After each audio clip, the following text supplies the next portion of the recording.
Kung Fu and Zen Buddhism, two iconic symbols of Eastern culture, are often linked with China. But did you know their roots stretch back to an extraordinary Indian monk? Meet Bodhidharma, the legendary first patriarch of Zen Buddhism and the unseen force behind the martial art we know today as Kung Fu. But before Bodhidharma became an immortal figure, his journey started in the royal courts of India, where he was born into a life of privilege that would soon unravel in the most unexpected ways. Let's rewind to the year 440 CE, a time when the imperial capital of Kanchipuram in southern India was the epicenter of power, politics, and culture. This is where Bodhidharma's story began. He was the youngest son of King Simavarma, a well-respected ruler who had a deep affection for his youngest child. In fact, Bodhidharma was the favored heir to the throne, despite being the youngest of three brothers. But as we all know, power breeds rivalry. Bodhidharma's older brothers, feeling the sting of being passed over, began to resent him. What started as subtle comments behind closed doors soon exploded into open hostility. The brothers went so far as to orchestrate an assassination attempt on Bodhidharma's life. Fortunately, Bodhidharma survived the attack, though it marked the beginning of his disillusionment with the cruel world of royal politics. Deeply shaken by the violence and betrayal of his own flesh and blood, Bodhidharma turned his back on the throne. He rejected the trappings of power and sought solace in a new path, one of spiritual discovery. The throne could no longer hold his attention. With a clear and unwavering purpose, Bodhidharma renounced his royal status and set off on a journey that would forever change the course of history. He traveled north to Magadha, a region steeped in Buddhist tradition, where he sought training from one of the most renowned Buddhist teachers of the time, Patriarch Prajnatara. It was here that Bodhidharma's understanding of the Dharma, Buddhism's spiritual teachings, began to deepen. It's worth noting that many scholars believe Prajnatara was a woman, a theory supported by historical evidence suggesting that female Buddhist teachers played a significant role in the religious landscape of the time. Regardless of gender, Bodhidharma was profoundly impacted by his teacher, and their time together would be transformative. However, just before Prajnatara's passing, she gave Bodhidharma a final piece of advice that would set his course in motion. "Go to China," she urged him. "There, the faith will need you." China? Yes, China. At the time, Bodhidharma's journey might not have seemed as outlandish as it might appear to us now. The Gupta Empire, one of India's greatest cultural and political powers, had established extensive trade routes stretching as far as the Mediterranean and Southeast Asia. Monks, merchants, and diplomats regularly traversed these routes, linking distant lands. So Bodhidharma's planned journey to China, while ambitious, was not entirely unheard of. Yet the journey wasn't without its risks. Political instability in the region made overland travel dangerous, so Bodhidharma was advised to take the maritime route instead. Ironically, this sea voyage would begin from Mahabalipuram, the port city closest to his family's kingdom, where Bodhidharma had grown up. Despite the painful memories of his time in the royal court, Bodhidharma's decision to leave was final. There was one last twist in the tale, however. Before Bodhidharma set sail, his young nephew, who had recently assumed the throne, sought him out. Unlike Bodhidharma's scheming brothers, this new king felt deeply regretful for the way Bodhidharma had been treated in the past. He offered Bodhidharma protection, asking him to stay and accept his support. But Bodhidharma, unwavering in his commitment to his spiritual journey, politely declined. As a final gesture of goodwill, the young king sent word to the Emperor of China, requesting that Bodhidharma be received as an honored guest. In a way, Bodhidharma was sent off with the blessings of those who truly cared for him, an auspicious send-off for a man destined to change the world. The year was 472 CE when Bodhidharma set sail from the port of Mahabalipuram. His route took him through maritime Southeast Asia, where he is believed to have spent up to 2 years in the kingdom of Srivijaya, modern-day Sumatra. This period proved to be crucial for Bodhidharma, as he immersed himself in the study of the Chinese language, learning it with intensity in preparation for his eventual arrival in China. Around 475 CE, after years of travel and study, Bodhidharma finally set foot in China. He arrived at the bustling port of Guangzhou, marking the beginning of his transformative mission in the land of the Middle Kingdom. The port's ancient stone inscriptions still bear the words, "Landing place of the visitor from the west," commemorating Bodhidharma's arrival. By the time Bodhidharma arrived in China, the country was deeply divided. The Northern Wei dynasty controlled the north, and the Southern Liang dynasty held sway in the south. Buddhism had already spread significantly in the north, where it had taken root in 30,000 temples, with around 5% of the population practicing as Buddhist clergy. But in the south, Buddhism was still largely confined to the upper echelons of society, embraced mostly by the elite. It was here, in the southern region of China, that Bodhidharma began his work. His initial base of operations was Guangzhou, a bustling metropolis brimming with trade and culture. He made his home at the famous Huan Temple, but his influence soon spread to nearby temples as well, where he began to preach the teachings of Zen Buddhism, an approach that would eventually revolutionize the practice of Buddhism in China. Though the Shaolin Monastery is forever linked with Bodhidharma's name, it's important to note that the temple itself was originally built to honor a different Indian spiritual master. This distinction, however, would soon become a mere footnote in history, overshadowed by the profound impact Bodhidharma's time at Shaolin would have on both Chinese Buddhism and martial arts. Bodhidharma's arrival at the Shaolin Monastery stirred controversy right from the beginning. His methods were unorthodox to say the least. Consider, for example, his famous Zen-like practice known as wall gazing. Bodhidharma is said to have spent up to 9 years meditating in a cave at Mount Song, facing a blank rock wall, in complete stillness. This solitary and intense practice was revolutionary at the time, especially in China, where Buddhism had traditionally focused on scripture and doctrinal study. The idea of meditation without words, just pure presence and focus, was a radical departure from the usual methods. His form of meditation was seen as a bold move for Buddhist thought in China, which was heavily reliant on text-based teachings. Bodhidharma's approach to meditation, focusing on direct experience and inner silence, quickly attracted attention, and not all of it was positive. While many admired his steadfastness and discipline, others, particularly the more traditional Buddhist monks, viewed his teachings as a threat. They feared that this new form of meditation would be inaccessible to the average person and would hinder the spread of Buddhism among the masses. Despite this opposition, Bodhidharma's teachings found several devoted followers, including 2 prominent Chinese disciples, Haiyao and Dao. These disciples helped to spread Bodhidharma's Zen-like philosophy, which emphasized the direct experience of enlightenment rather than reliance on scriptures or rituals. But the backlash continued. Many saw Bodhidharma as a disruptive force who was altering the very foundations of Buddhism. This hostility only grew as his influence expanded. The tensions came to a head around 528 CE when Bodhidharma's life took a tragic turn. According to one narrative, chronicled in the Transmission of the Lamp, Bodhidharma was poisoned by a jealous rival, one of the many politically entrenched monks who viewed his teachings as a direct challenge to their authority.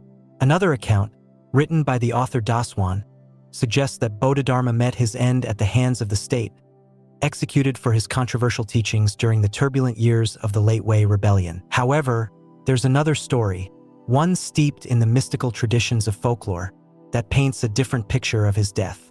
According to medieval writings, a Chinese official encountered Bodhidharma during a trip abroad in Central Asia. The monk was carrying his beloved weapon, a long South Indian staff, with a single sandal hanging from its tip. In their conversation, Bodhidharma explained that he was returning to India, his homeland. He told the official that the significance of the single sandal would soon become clear. The puzzled official later made his way to Shaolin, only to discover that Bodhidharma had passed away 3 years earlier. The monks, driven by curiosity, opened Bodhidharma's tomb. To their astonishment, they found no body, no relics, just the single sandal. This tale became a significant part of Bodhidharma's legacy, with the image of him carrying his staff with one sandal often depicted in later art. It's this folktale, combined with the historical records of his teachings, that has solidified Bodhidharma's place in both Chinese and Indian traditions as the founder of Shaolin Kung Fu. Now, the question remains, did Bodhidharma truly lay the foundation for the martial arts practices we associate with Shaolin today? The answer is complex, There's no doubt that Bodhidharma was an influential figure at the monastery, and many scholars believe that he shared his knowledge of martial arts with the monks, but the precise nature of his teachings is debated. Historical evidence points to the fact that Bodhidharma's favorite weapon was the six-band staff, a weapon that shares similarities with the South Indian salambam staff and the Katari fighting staff, both originating in his native land. Whether or not he specifically taught these forms of martial arts to the monks at Shaolin remains uncertain, but it's clear that his influence on the development of Chinese martial arts is undeniable. India, long before Bodhidharma's time, was home to a rich tapestry of martial arts traditions. These varied from region to region, and records from the Gupta Empire, one of India's greatest cultural and military powers, identify over 130 different weapons that were practiced and mastered. The Lotus Sutra, a Buddhist text, even references a boxing art, highlighting the long-standing importance of physical training in ancient India. Interestingly, the Kama Sutra, a text often associated with sensuality, also contains instructions on martial training, emphasizing that women, too, should be proficient in weapons like the sword, spear, and bow. Common misconception about martial arts in India is that it was reserved for the warrior class, the Kshatriya. However, this is not true. Castes were not a prohibitive factor when it came to receiving high-quality martial training. Throughout Indian history, many well-trained peasants, who had gained their skills through war campaigns, formed their own martial clans. The Kwalmala, an 8th century text, describes martial arts being taught at Brahmanical educational institutions, where students from all across the subcontinent trained in various combat styles. The tradition of martial arts was especially strong in South India, the birthplace of Bodhidharma. In Tamil Nadu, there were 4 main martial traditions that scholars believe may have influenced Bodhidharma's teachings. Kalarapayattu is often considered the mother of martial arts. Kalarapayattu is an ancient weapons-based tradition with roots stretching back to at least 200 BCE. It is famous for its exotic weapons, including the multi-bladed sword and whip. Salambam is a staff-based martial tradition mentioned in literature as early as the 2nd century. Salambam weapons such as the salambam staff are believed to have influenced Bodhidharma's teachings at Shaolin. Vermicelli is a unique system focused on pressure point attacks and medicinal techniques, which directly parallel the health and healing aspects of Shaolin Kung Fu. Varmati is an unarmed martial art with a focus on practical combat techniques, including grappling, striking, and joint locks. This system shares many principles with the more dynamic martial traditions that would later evolve in the Shaolin Monastery. As a prince of the Pallava dynasty, Bodhidharma would have received extensive martial training. Given his background, it's highly probable that he was well-versed in various South Indian martial arts, and it's believed that he transmitted at least some of this knowledge to the monks at Shaolin. His teachings would likely have included a range of physical practices, from breathing exercises and stretches to defense techniques and combat strategies, all aimed at improving both the body and the mind. One reason Bodhidharma may have introduced martial arts to the monks was practical. His meditation methods required long periods of stillness, and martial training could help improve blood circulation and overall physical health, allowing the monks to meditate more effectively. Whether or not Bodhidharma taught a formalized system of Kung Fu is still up for debate, but his legacy undeniably laid the foundation for many of the martial arts practices that would later define Shaolin Kung Fu. As Bodhidharma spent his time at the Shaolin Temple, he faced practical challenges. Highway robbers and criminals were a constant menace to the monks, creating a persistent threat. In response to these challenges, Bodhidharma began to develop a series of martial teachings, which he recorded in a manual called Yij Jin Jing. These texts would later evolve into the foundational practices of Shaolin Kung Fu. But here's the critical point.